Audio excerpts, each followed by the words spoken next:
It was a Thursday night, and I had stayed late on campus to finish an assignment in one of the study lounges. By the time I left, it was well past midnight, and the campus was eerily quiet. The streetlights cast long, distorted shadows across the path as I made my way back to my dorm. I was about halfway there when I noticed someone walking behind me. At first, I didn't think much of it.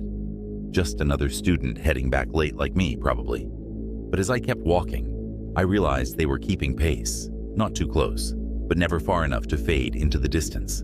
My skin prickled with unease, so I picked up my pace. That's when I heard the footsteps quicken, matching my speed. I tried to stay calm, telling myself it was nothing, but instinct kicked in, and I glanced over my shoulder. A man was following me, dressed in dark clothes, with a hood pulled low over his face. I wasn't far from my dorm, so I sped up, my heart hammering in my chest. But so did he. Panic set in. I was about to break into a run when I felt a sharp tug on my backpack. I spun around, trying to pull free, but he was too strong. His hand grabbed my arm, yanking me toward the bushes lining the sidewalk. I screamed and thrashed, but there was no one around to hear me. His grip tightened as I struggled, and I could smell the stale sweat on him as he dragged me further off the path. My mind raced. I couldn't let him take me. Desperation took over. I kicked him hard in the leg, and he stumbled, loosening his grip just enough for me to break free. I ran like I'd never run before, not daring to look back. My dorm was in sight, and I could hear him cursing behind me, his footsteps fading as I got closer to safety. I reached the doors, practically throwing myself inside. Once I was in the lobby, I collapsed on the floor, shaking, my breath coming in short gasps. He was gone. I called campus police, and they searched the area, but they never found him. For weeks after, I couldn't walk across campus without looking over my shoulder, wondering if he was still out there, waiting for another chance. It was my sophomore year of college, and my friends and I were always looking for ways to blow off steam. That weekend, we were bored and restless, so when James suggested sneaking into the old abandoned chemistry building on the far edge of campus, it seemed like a good idea at the time. The building had been shut down for years after a fire damaged most of the interior. Rumors swirled around campus about it being haunted, but that wasn't what drew us in. It was more about the thrill, the excitement of doing something we weren't supposed to. In hindsight, I should have known better, but we were young, and the idea of breaking the rules was too tempting to resist. So that Friday night, after a few drinks at the dorm, James, Emily, and I made our way to the chemistry building.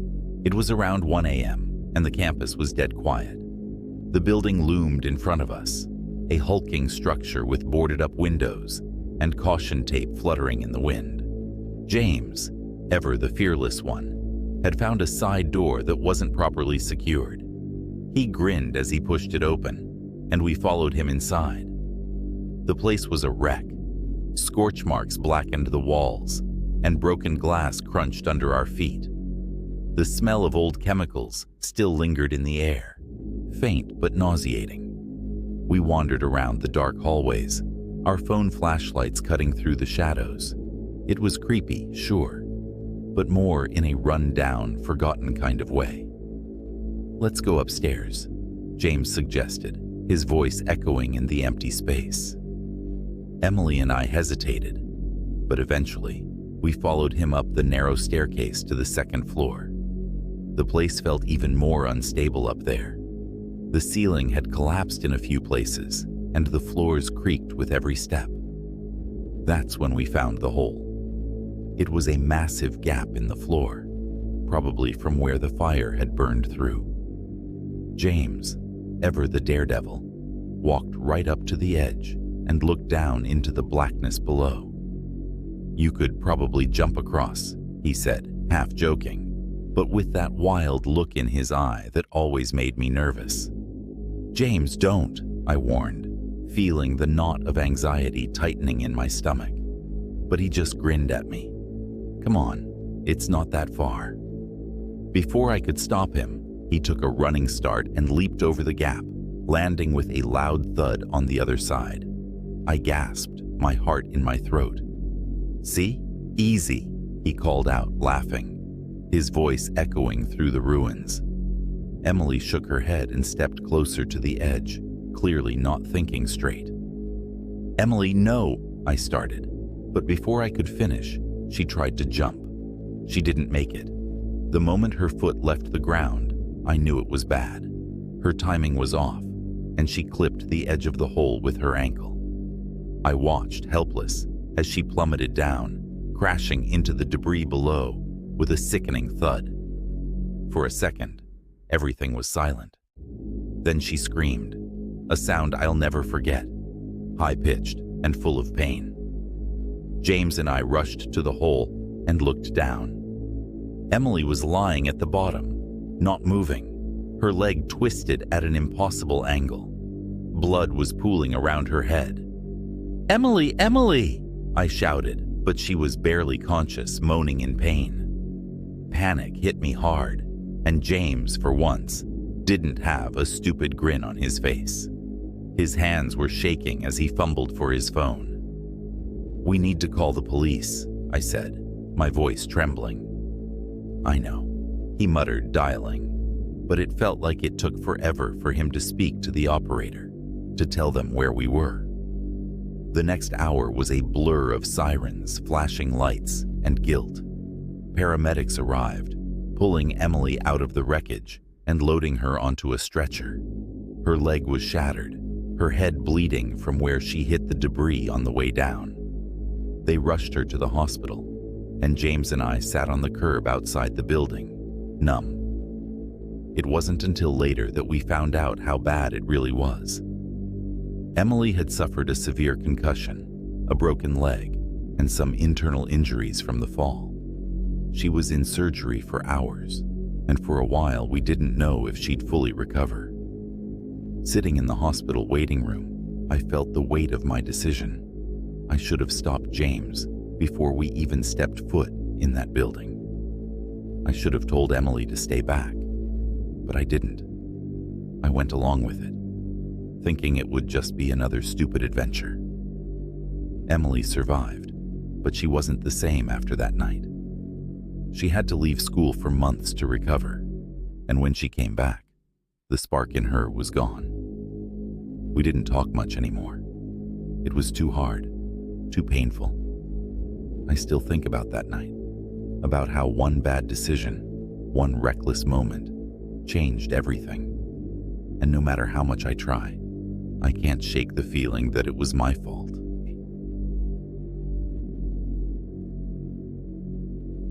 It was midterms week, and the library was packed with stressed-out students cramming late into the night.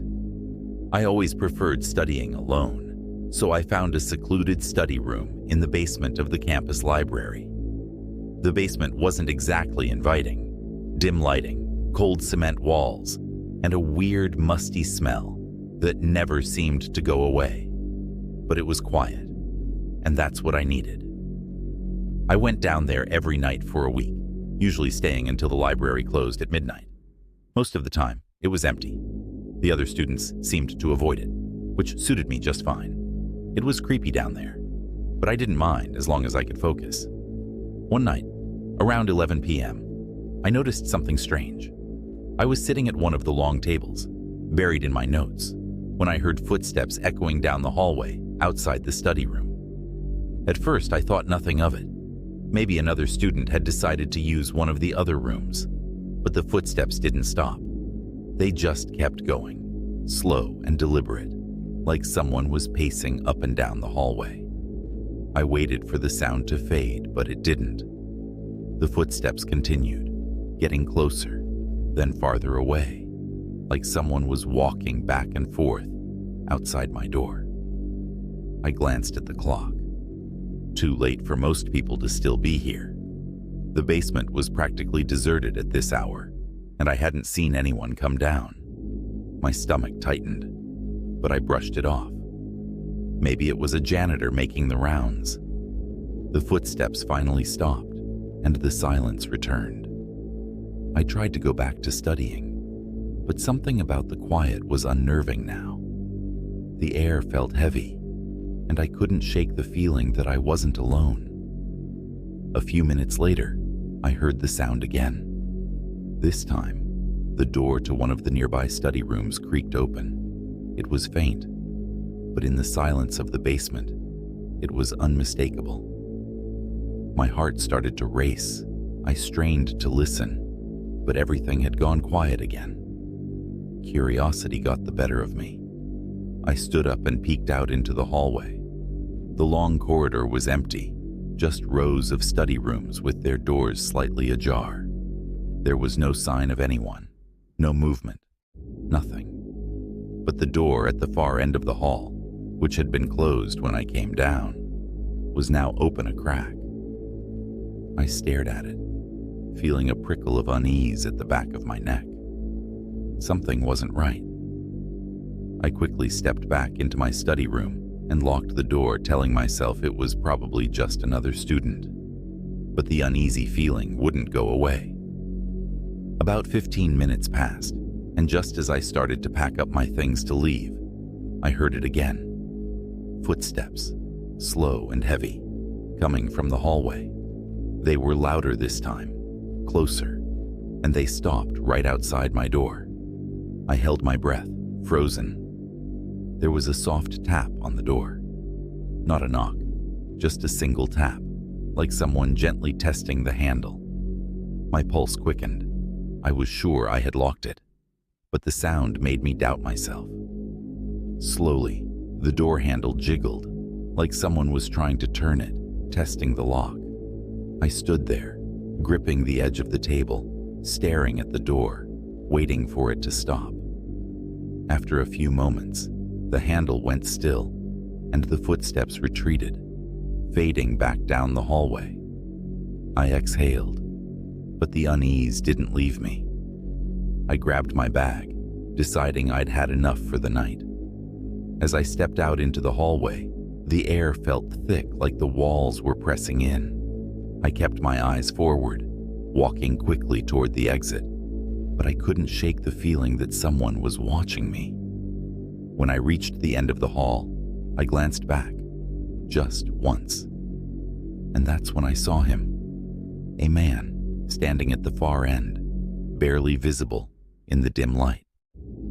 He was tall, wearing a dark hoodie, his face obscured in shadow. He didn't move, didn't make a sound, just stood there, watching me. I turned and bolted up the stairs, my heart pounding in my chest. When I reached the main floor, the library was empty, the lights flickering in the silence. I rushed out into the cool night air, not stopping until I reached my dorm room. I never went back to the library basement. A few days later, a friend told me a man had been arrested for stalking students there a few months ago, peering through the study room windows late at night. They banned him from campus, but some students swore they'd seen him hanging around again.